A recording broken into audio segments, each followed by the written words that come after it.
the yachts, the private jets, the mansions all over the world, $5,000 bottles of wine. Yet the truth is I was never happy. Number one was money. Number two was power. Number three was sex. Number four was drugs. Number five was family. That's some pretty, excuse my French, some pretty screwed up values. I had lost everything. I lost all my money, my freedom, my family, most importantly, my self-respect. When I look at the board, one thing I always remember that bulls make money and bears make money, but pigs get slaughtered.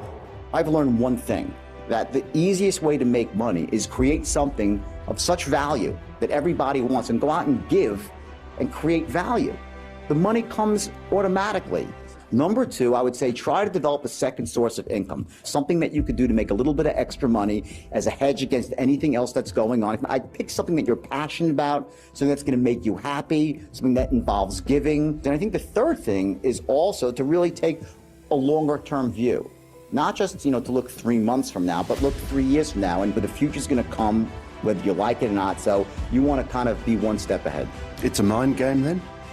I think it's psychology.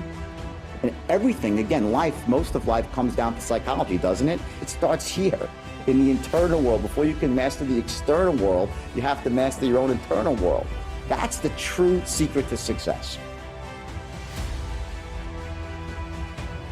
I read this book because I was in disbelief, because people were saying, here's the strategy for success and the secret, right? Go into your house and into a quiet room, and you close the lights, draw the shades, and sit on a couch and visualize a big fat check. 25 G's, $1,000 US, okay, with your name on it. And I want you to imagine that check and just make that check go bigger in your mind and make it real, more real, and just put it out into the ether of the universe, and the law of attraction will take hold. Just think about it. Bullshit, right? Hello? If that's your strategy for success, the only thing that will show up in your mailbox is not the check, it's a freaking eviction notice from your landlord. They'll be towing away your car, your wife or your husband will be over the next door neighbor, and you'll be still saying, where's the check? Where's the check? Okay? The secret is a load of crap, okay? Do I believe in manifestation? Yeah! Damn straight I do, but you gotta take action. I'm one of those unfortunate people. I tried it. I really did. I tried it. I read the books, well, let me try, So I sat there and I prayed for the check, never came. But when I went out and started taking action, guess what? The check came with an extra couple of zeros. Or people believe they are creatures of circumstance. That means that life happens to them. You get that? While rich people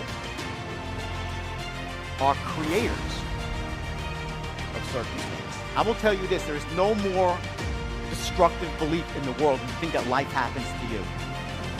Because there's 3 things that you do when you don't think that you can create your own destiny. I'll tell you exactly what they are, right? Number 1, the first thing you do is you play what I call the blame game.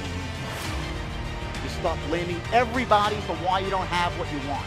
You'll blame the government, you'll blame your family, you'll blame your spouse, you'll blame your boss, you'll blame the economy, you'll blame the people on Wall Street, you probably deserve some blame, but you'll blame anybody and everybody when you think the world happens to you. It's a paradox. The second thing you do is you justify. It is because the economy stinks. It's because people are unfair to me. It's because money doesn't really matter anyway. Bullshit. You all know that. I live on love alone. Really? Go bring that to the bank and pay the rent. Hello, okay? Third, this is the worst one of all. So write it down in big letters. They complain. I hate these people. You know why? I'll tell you why.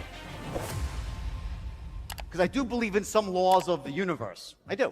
And one of them is that what you focus on expands, gets bigger, and what you focus on, you attract because you move towards it. If you're focusing on something, you attract. So here's what happens. When you're complaining, what are you focusing on? All the in your life. So guess what happens to you? You become a giant magnet. I don't want to be around because they attracted to you. You got to get away from them because when you hear someone complaining, it might hit you too. And it's the worst of all. That's what complaining does. So if you're a person that believes that, you're a creature of circumstance, life happens to you, good luck. What happens with people is we tend to go out into the world and we look for those sort of excuses about why things aren't the way we want them. And when you do that, you lose all your power in life. When you start focusing on the external, on the excuses, you lose your power. Here's the way people really think. I will tell you, I can go out onto stage and bomb. You go out there and you just bomb, right? And people will respect you for going out there and trying your hardest. It's not how you actually perform that earns you the respect of your peers. It's the fact that you went out and actually did it. That's the difference. So if you're out there right now and you're a new salesperson or you're struggling as a salesperson, there's no embarrassment in the struggle. There's just not.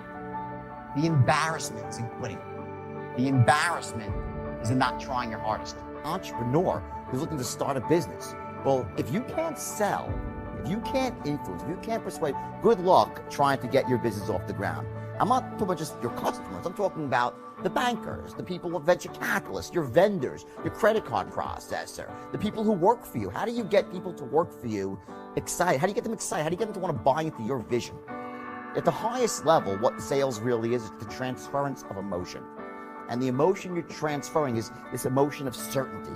That someone feels certain, yeah, it's a good thing, it's going to help me, it's going to fill my need. When you're an entrepreneur and you're trying to start a business and you're recruiting people, well, you're selling people on your vision for the future, your vision for this company. If you can't do that, good luck trying to get great people to work for you. It's nearly impossible, which is why you always see, the people, they say, oh, he's a visionary.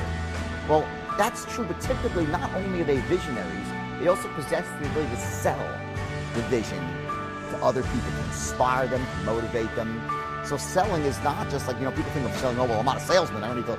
Well, yes, you do. You need to learn how to influence. How about trying to get your kids to make their bed or do their homework or believe in the value of education? How about trying to get a landlord to give you a reduction on your rent or to extend the lease the way you want? How about trying to negotiate terms? You understand, it cuts to everything. So I always look at this, say, when I say I cracked the code on influence, what I really did essentially was I was, by working backwards almost, by saying I'm going to start at the end and go to the beginning. So what has to happen before someone says yes? I was able to take that and put it into this system that took the no-name, talentless guys and turned them into millionaires. My message is this: there's only one way to get rich, and that's quick. That's not a get-rich-quick scheme, though. Because the world's too expensive to get rich slowly. But what I mean by getting rich quick is that there are certain things you have to know on the inner game of wealth, how you manage your emotional state, your beliefs, your standards, your focus. Then in the outer game, entrepreneurship, sales, marketing, how to develop multiple streams of income. It takes time. That's where the hard work, because a lot of hard work goes into getting this lined up and that lined up. But once you have it all lined up and you've done the work, then you can make money very, very quickly. So it's not a scheme, but you got to get rich quick and you have to put the work in. I say, if you don't want to work hard, good luck. I mean, I don't know any rich people that don't work really, really hard. That's the bottom line. So hard work and knowing stuff, skills. There's no quick fix, easy No, fix. it's not, again, when you get rich, it happens quickly, but there's a lot of work that goes up to that point before the money starts pouring in. That's the distinction that I think a lot of people who are not wealthy, they don't get that. They think that you accumulate money just a little bit at a time. It doesn't work that way. You work, don't get the result, bam, one last piece of the puzzle clicks in, whether it's not going out of closing, all happens quickly.